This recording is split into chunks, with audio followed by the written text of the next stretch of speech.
Start.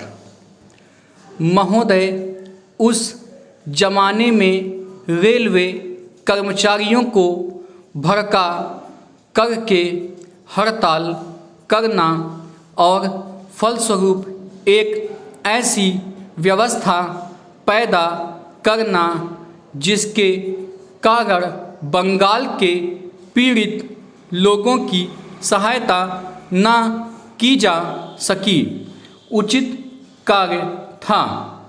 लेकिन यह कार्य मेरे घर के भाइयों ने किया था। मेरा कहना है कि केवल उपदेश से काम नहीं चलता है।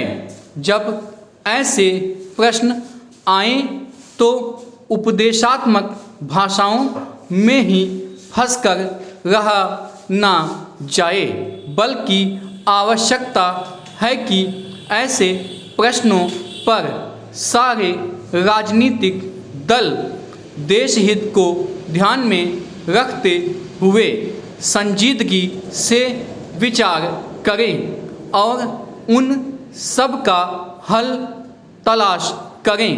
आज श्री वाजपेयी ने प्रधानमंत्री पर कुछ आक्षेप किए। वे बड़े गुस्से में थे और इतने क्रोध में थे कि उन्होंने अपने मस्तिष्क का संतुलन खो दिया था। उन्होंने आरोप लगाया कि सरकारी कर्मचारियों के प्रयास से बड़ी बड़ी सभाएं की गईं। मैं वाजपेयी जी का गुस्सा और उनका असंतुलित होना समझ सकता हूँ। उन्होंने यह भी कहा कि प्रधानमंत्री जी ने इन चुनावों के बीच अपने भाषणों में जनमानस को ऊपर उठाने की कोशिश नहीं की, मूलभूत प्रश्नों को देश के सामने रखने की कोशिश नहीं की और आज जो राष्ट्रीय दिक्कतें और परेशानियां हैं उन पर जनता को शिक्षित करने की कोशिश नहीं की।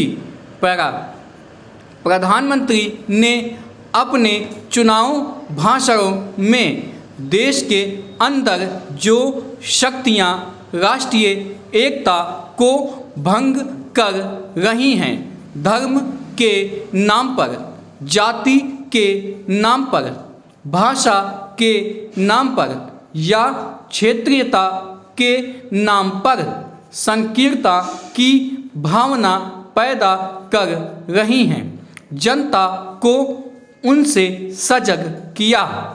प्रधानमंत्री जी ने इस बात को अनुभव किया था कि उत्तर प्रदेश, बिहार और उत्तर भारत के समस्त हिंदी बोलने वाले इलाकों में जनसंघ संकीर्णता की भावना का प्रचार कर रहा है।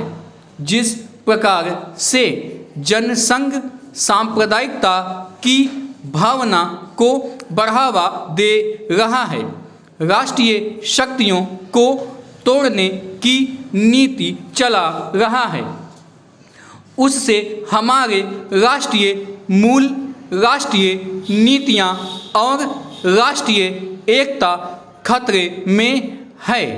इसीलिए प्रधानमंत्री ने जनसंघ के ऊपर इस बात का प्रहार किया था कि वह सांप्रदायिक शक्ति है और उससे जनता को सावधान हो जाना चाहिए।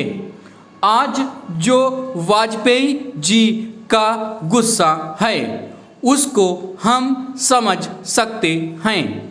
उन्होंने एक सपना देखा था, एक सुनहरा सपना, उत्तर प्रदेश में अपनी सरकार बनाने का, बिहार में अपनी पार्टी को बहुमत प्राप्त कराने का।